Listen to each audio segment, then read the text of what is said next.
Hello అండి. అందరికీ అనుకోని ప్రేమ కథకు స్వాగతం. ఈ కథకు సంబంధించిన మిగిలిన అన్ని పార్ట్స్ కూడా మన ఛానల్లో ప్లేలిస్ట్లో సేవ్ చేయబడి ఉన్నాయండి. ఒకవేళ మీకు ఇంట్రెస్ట్ అయితే కనుక వెళ్ళి చెక్ చేయొచ్చు. మరిక ఆలస్యం చేయకుండా కథలోకి వెళ్దాం. ఆదిత్య క్యాబిన్ నుండి తన క్యాబిన్లోకి వెళ్ళిన ఛాయ తన హ్యాండ్ బ్యాగ్ చెక్ చేసుకుంటుంది. తినటానికి ఏమైనా ఉన్నాయేమో అనేసి.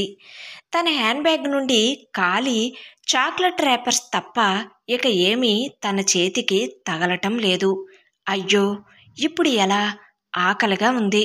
పైగా ఆ మిస్టర్ గంభీరం ప్రజెంటేషన్ గురించి ఏమి అంటాడో అనే టెన్షన్ వలన చాలా తలనొప్పిగా కూడా ఉంది అని బాధగా అనుకుంటుంది.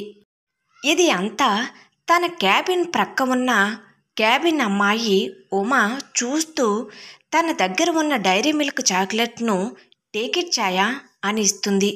ఓ థ్యాంక్ యూ ఉమా, నాకు చాలా ఆకలిగా ఉంది అంటుంది. అవునా, అందుకనే నీ అవస్థను చూశానులే, తిను అంటుంది.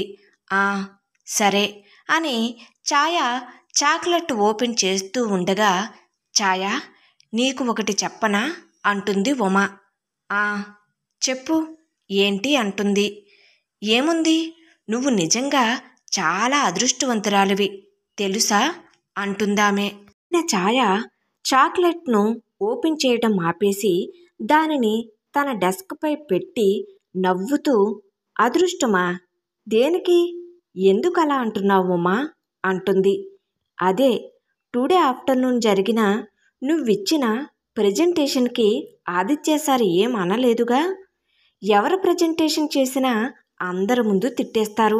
అటువంటిది నిన్ను ఏమీ అనలేదు అంటే ఆయనకి నీ ప్రజెంటేషన్ నచ్చే ఉంటుంది బహుశా అంటుంది ఉమా. ఆయన కోపాన్ని భరించలేకనే చాలామంది ఉద్యోగాలు వదిలేసి మరీ పారిపోయారు తెలుసా. ఈయన దగ్గర ఒక 3 months జాబ్ చేశారు అంటే చాలా గ్రేట్ అని అర్థం అని చెబుతుంది. ఓ అవునా, అందువలనేనా మన ఆఫీసులో ఎక్కువగా అబ్బాయిలు ఉంటారు అని సందేహంగా అడుగుతుంది ఛాయ. కానీ నువ్వు మాత్రం చాలా బాగా ప్రజెంటేషన్ ఇచ్చావు ఛాయ అని పొగుడుతుంది.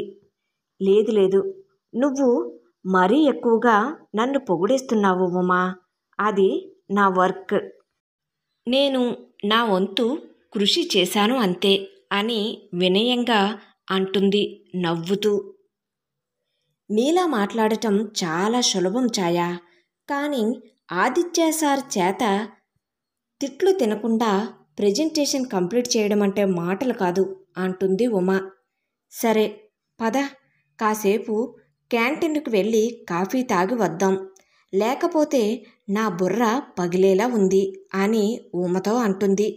ఇద్దరూ కలిసి ఆఫీసులో ఉన్న క్యాంటీన్లోకి వెళ్తారు. 2 కాఫీలు ఆర్డర్ చెప్పుకుని కాఫీ త్రాగుతూ మాట్లాడుకుంటారు. ఛాయా, ఇది చెప్పు నాకు, ఇంత చక్కగా ప్రజెంటేషన్ ఎలా ఇవ్వగలిగావు? మాకు కూడా చెప్తే మేము కూడా ఫాలో అయ్యి ఆదిత్య సార్ తిట్ల నుండి బయటపడతాం. ప్లీజ్ చెప్పవచ్చుగా అంటుంది ఉమా. ఛాయ కాఫీ కప్పును 2 చేతుల్లోకి తీసుకుని, నేను ఇంజనీరింగ్ చదివాను. మేము కూడా అదే చదివాం అంటుంది ఉమా. ఆ తర్వాత నేను కొన్ని కంపెనీలలో వర్క్ చేశాను కాబట్టి నాకు ప్రజెంటేషన్లు ఇవ్వటం కొత్తేం కాదు అంటుంది. అయినా మిగిలిన ఆఫీసులలో వర్క్ చేయటం వేరు, ఆదిత్య సార్ ముందు ప్రజెంటేషన్ ఇవ్వటం వేరు. సార్ చాలా స్ట్రిక్ట్గా ఉంటారు. అవును, సార్ చాలా స్ట్రిక్ట్గా ఉంటారని నాకు కూడా అర్థమైంది. కానీ నేను నా వర్క్ని నమ్ముతాను, నా ప్రజెంటేషన్ మీద నాకు నమ్మకం ఉంది అని కాన్ఫిడెంట్గా చెబుతుంది ఛాయ. నీ కాన్ఫిడెంట్ లెవెల్స్ నాకు చాలా బాగా నచ్చింది ఛాయ. అసలు ఆదిత్య సార్ నీ ప్రజెంటేషన్ గురించి ఏమనుకుంటున్నారో నాకు తెలుసుకోవాలని చాలా ఆతృతగా ఉంది అంటుంది ఉమా. ఛాయ నవ్వుతూ, ఆయన నా గురించి ఏమనుకున్నా నాకు పర్వాలేదు, నా పనిని నేను సక్రమంగా చేస్తే చాలు అంటుంది. అలా కాదు ఛాయ, సార్ నీకు ప్రమోషన్ ఇస్తే బాగుంటుంది అంటుంది ఉమా. ఛాయ నవ్వుతూ, కాఫీ చల్లగా అవుతుంది, ముందు త్రాగు. నేను ప్రమోషన్ గురించి అయితే అస్సలు ఆలోచించటం లేదు. నేను నా వర్క్ని ఆస్వాదిస్తున్నాను అంటుంది.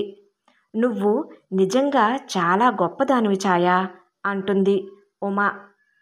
చూడు ఉమా, ఈరోజు నువ్వు నన్ను మరీ ములగ చెట్టును ఎక్కించేస్తున్నావు. అక్కడి నుండి దిగి రావటం కష్టమైపోతుంది.